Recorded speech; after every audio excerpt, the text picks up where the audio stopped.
All right, time to break down the people and couples that interest me the most in Season 10 of Love is Blind in Ohio. If you're not familiar with Love is Blind, it's a reality TV show experiment where people try to fall in love through a wall and get married without even seeing each other. Before we start, let me just say to the fellas on Love is Blind, just because the person through the wall can't see you doesn't mean the rest of America can't. Some of these guys are looking schlubby. So if you're ever going to be on Love is Blind, hit up ThursdayBoots.com, go to the KFC Picks page, get yourself a nice pair of sneakers, a shirt, a jacket to complete the look. Just because Love is Blind doesn't mean America isn't. First up, we got Steven Sunday. What a bag of shit this guy is. This guy sucks. Before a single episode of the season even aired, this guy was already the villain, as he has previous girlfriends from off the show talking about his behavior while they were dating, and it's not so good. So it was very fitting that for like the 10 minutes he was on the show, he lived up to the reputation, badgering this girl about her first kiss and the first time she had sex while being a condescending asshole.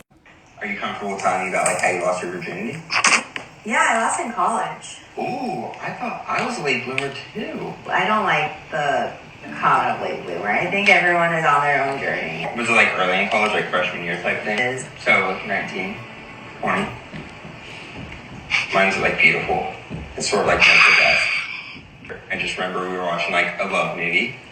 Like a bunch of light was coming in. We were like laying on this floor, and then we had sex, and it was beautiful. It was like The Notebook. I literally feel like I had The Notebook, like virginity scene, and then the morning after we had sex. Hey, so that was fucking weird, right? A grown man talking about the first time he lost his virginity, saying it was like The Notebook, while like demanding to know how old this girl was when she lost hers. Which then brings us to the girl he was bothering, Emma. This girl must be protected at all costs. Emma is like the sweetest, nicest girl maybe ever on this show.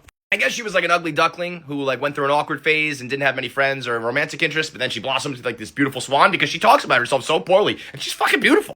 And I know she has the scarring from the horrible surgery she had to go through, but like, I don't know. Don't fuck. Trust me, guys don't give a shit about this. You're fucking beautiful. Whatever. The arm's a little bit funny. Who cares?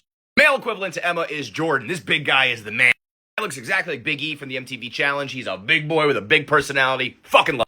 Jordan's on one end of the spectrum, Alex H is on the other. Boy, is this guy fucking unlikable. Notice how it says financial sales there? Yet when he gets on the show, he starts rambling incessantly about his almost professional soccer career. How he was supposed to be like a star, I think, in the MLS, but then blew out his knee, and it's all he talks about. And yeah, it was kind of a sad story when he found out that his friend got drafted, and all of his soccer team went to play and left him alone to find out when he got drafted later, but then he never ended up playing. It was a sad story, but it's like, bro, you're not fucking Messi, okay? You're not Ronaldo.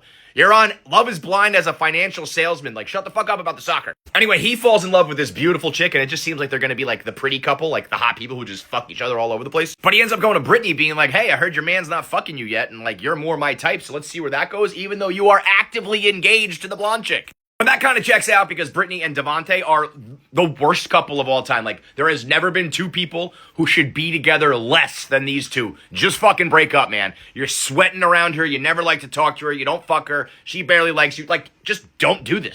The only situation worse than those two might be Breezy and Connor. Breezy, first of all, great nickname. Second of all, she can't stop talking about the fact that she wants to date and talk to her other connections. Like, she's engaged to this guy, and she keeps being like, isn't it so weird that the other guy's not talking to me? Like, I kind of want to talk to him. Like, we had such a deep connection. We talked about so much. Like, I want more from him. It's like, bro, you are talking to your literal fiance about how you want attention and romance from another guy. God, this show is so fucking warped. Then we've got the Kevin, Kia, Tyler love triangle.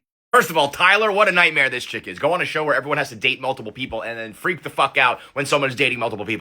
But in the end, she kind of had a point, because this guy, Kevin, had no business ever being on a show like this. This dude was so crippled by not hurting anybody's feelings that he ended up ruining it for absolutely everybody. I mean, he told both of those girls like 25 separate times, you're the only one for me. And I called it from Jump Street. I said, this guy who's got all these girls fighting over him is leaving here with no bitches. Tyler bounced, and then Kia dumped him, and she was like, I have to choose myself. You're not ready for this, which was fine. But then she was like, get your shit together and grow the fuck up. It was like, whoa, okay, relax. We got Victor and Christine. If this couple stays together and pops out some kids, they are going to have some athletes. For the honeymoons, everybody went to Cabo, except for this couple. They stayed in Malibu, California, because Netflix said that they didn't have the resources. Love is Blind is like a gajillion-dollar show, and they couldn't afford to send one more couple to Cabo, Mexico. Or is it that both of these two caught a drug charge when they were younger and are not allowed to leave the country? I'm just saying, if the shoe fits. Either way, happy for you kids. And then you got these two freaks who are at a combined height of like 8 feet tall. This chick's awesome. I love her. She's like, I don't want to do any physical activity. I just want to sit on the couch and watch TV. You're my kind of gal. Meanwhile, this guy's like running 10 miles a day. They're definitely going to break up. All in all, it seemed like it was going to be like a pretty happy season, but the previews for the next episode seems like everybody fucking hates each other and is cheating on each other by the end, so let's go.